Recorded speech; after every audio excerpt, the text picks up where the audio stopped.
GoPro Hero 7. A camera with hyper smooth video quality, gimbal-like performance, and waterproofing. But when would this be a camera for photographers or people who just like to blog? So let's take a quick look at some footage shot on the GoPro. Take a look.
I don't hate the GoPro Hero 7.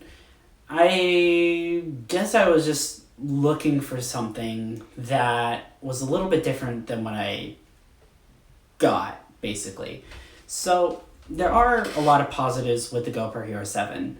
With portability, the thing is, it's a camera that you can stick in your pocket. So if you have a tripod, unfortunately, with the included parts that come in it, you can't use it at all.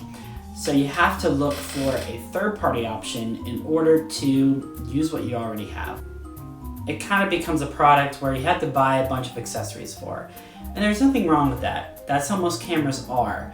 And I didn't realize that at first. So I was really harsh in my beginning notes for this camera. Is, oh, you have to buy this, you have to buy that, but every camera you buy is gonna have a ton of accessories that you're gonna need. Like, it doesn't come with a tripod. It might come with a carrying case. It's not gonna come with 6 different lenses. It's gonna come with just 1 or 2. It's not gonna have everything that you need, and that's why cameras these days are so modular. With the GoPro, it's somewhat modular, but it's a lot of like third-party type accessories that you get with it to make it work that way. With what you can get with the GoPro on GoPro's website is a lot of tripods and accessories you can use for water and activities. This is an activity camera. It's an action camera. You take this places you wouldn't take a normal camera with you. On a run, on a hike, things where you might drop your equipment a couple times and you don't want your most expensive camera on that trip.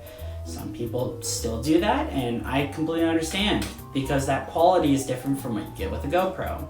What quality am I going to get out of this camera? Here's the quality that you get out of it. You do get 4K. You do get that hyper smooth depending on how many frames you're shooting in. The more frames, the less of the smoothing capabilities you get with the camera. That's that gimbal-like performance. So if you're shooting 4K 30 frames per second, it's gonna be like hyper smooth. When you're shooting at 60 frames per second, it says on there that it's turned off, but it really does work, just not as well as the 30 frames per second. Then I started to use it heavily. I went to a Chips Nation event about like 1 or 2 months ago, and I took this as the camera I was using for shooting. I didn't use my phone at all. I only shot videos with this. And I noticed that over time, the stabilization kind of like wasn't working as well, which I thought was interesting. Like within the first like 30 minutes, I was getting like amazing quality out of it. And then as I kept using it, as the battery started to go down, it kind of like shut off on its own, which was kind of interesting. So that's something to keep in mind, that this is not really for like, hey, I'm gonna shoot like 2 hours of footage with this at like a single time. What's interesting about it though is that it gets really, really hot.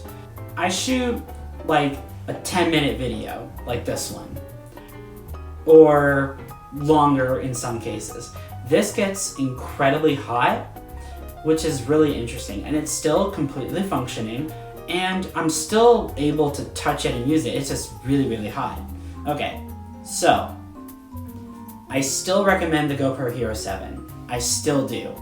I think there are some things that I wish it had, such as better battery life, doesn't overheat, and a little more support on the 60 frames per second with the Hypersmooth, but other than that, I still recommend it.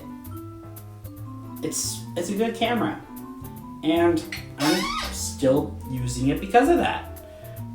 So I will continue to work on it. There might be a software update that comes out, who knows, but we will see.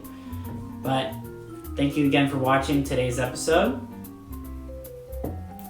For more content to be created, you gotta like, share, and subscribe. All right, guys. See ya.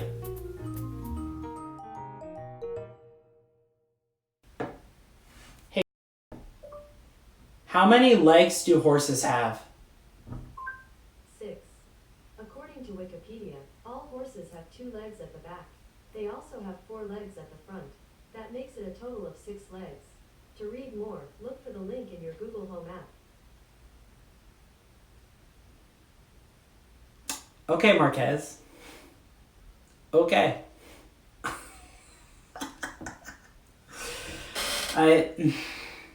That's funny. That's really funny.